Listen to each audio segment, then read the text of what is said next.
Perjalanan ke Busan mempertemukan aku dengan Dayu Wiyati Purnaningtyas, seorang mahasiswa S3 yang melakukan riset dan studi tentang ekosistem laut di sini. Sudah 3 tahun, dosen oceanografi dari Institut Teknologi Bandung ini melakukan riset dan penelitian. Dayu melakukan monitoring tentang keanekaragaman plankton di pesisir dan lautan di sekitar Korea Selatan. Berarti sekarang ini Mbak Dayu sedang melakukan riset di bidang apa ya Mbak? Dan apa yang sekarang sedang diteliti? Ya, jadi sekarang aku lagi penelitian di bidang oceanografi, khususnya di marine ecosystem. Jadi aku meneliti tentang zooplankton, dinamika ekosistemnya itu seperti apa, diversitasnya itu seperti apa di laut lepas dan juga di pantai.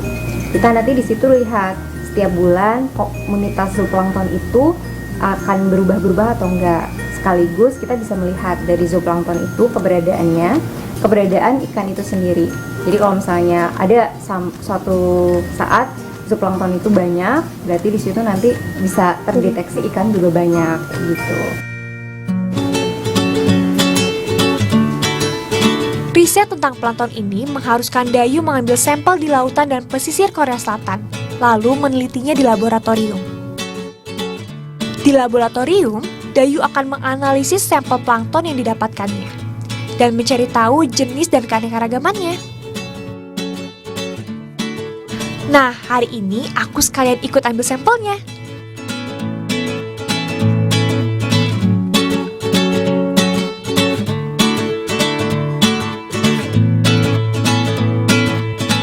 Seberapa penting sih Mbak meneliti kelautan seperti yang Mbak Dayu lakukan ini? Ya, kalau kita ngelihat kita sebagai bangsa Indonesia sendiri yang punya wilayah laut itu luas sekali, itu sangat penting ya, karena dari dinamika laut secara fisiknya pun kita termasuk ke dalam lingkungan yang cukup riskan akan bencana laut. Kita dari segi fisiknya aja udah harus tahu laut kita seperti apa, terlebih terkait juga dengan eksplorasi sumber daya alam lautnya.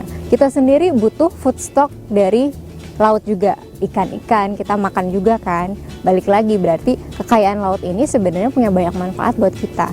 Dari kita juga makan ikannya di sana gitu kan. Terus banyak juga zat-zat yang kita dapatkan eksplorasi gitu ya. Anti-aging, anti-cancer, antioksidan itu dari laut gitu. Dari hewan-hewan dan biota laut kita bisa ekstraksi dari sana. Jadi kita harus jaga laut kita. Kalau tadi Mbak Dayu bilang laut ini bisa memberikan banyak sekali manfaat untuk manusia. Terus gimana ya cara kita supaya ngejaga laut supaya tetap bersih dan bisa ngasih manfaat untuk kita? Nah ini PR besar banget ya buat bangsa Indonesia sendiri gitu. Kesadaran untuk membuang sampah pada tempatnya gitu. Karena kebanyakan sampah-sampah gitu ya, itu seringkali dibuang di sungai aja, yang mana sungai itu akan berujung ke laut. Nah kalau sudah ke laut, itu sudah terpolusi, itu akan efeknya, dampaknya itu akan buruk untuk lingkungan laut itu sendiri.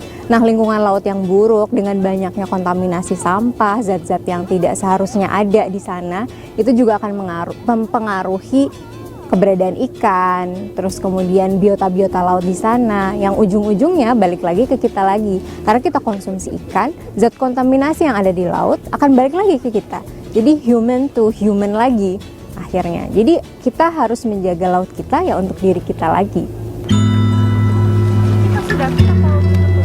Dari Dayu dan makhluk kecil plankton ini jadi sadar betapa pentingnya tugas manusia sebagai khalifah di muka bumi. Di antaranya adalah menjaga alam agar tetap lestari, agar kehidupan manusia berjalan baik hingga hari akhir tiba.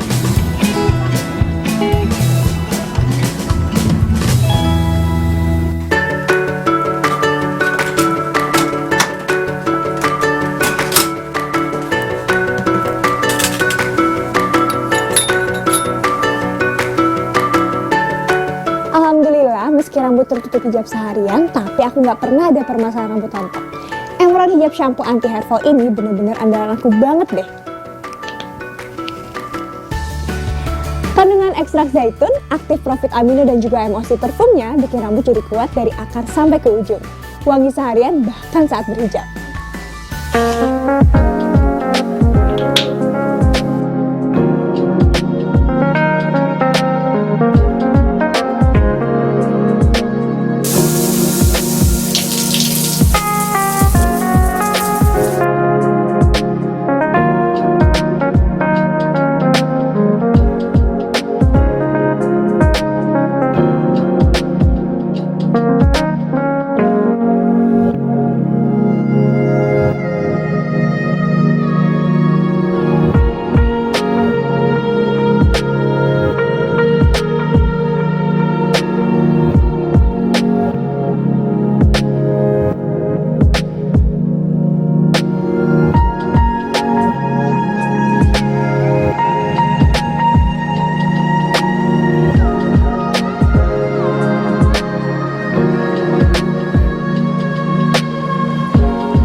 hairpol, no bawa apek, no rontok.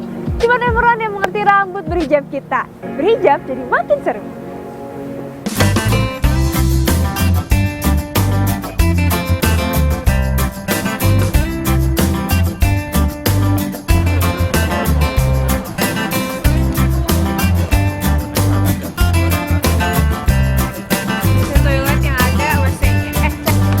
Mumpung lagi di Busan, cobain jajanan kaki limanya. Pusat wisata kuliner dan belanja di kota pesisir ini ada di kawasan Nampo. Dan salah satu yang khas banget adalah hotdog. Di Busan, hotdognya berisi kacang merah. Manisnya pas banget. Dimakan ketika masih hangat makin nikmat.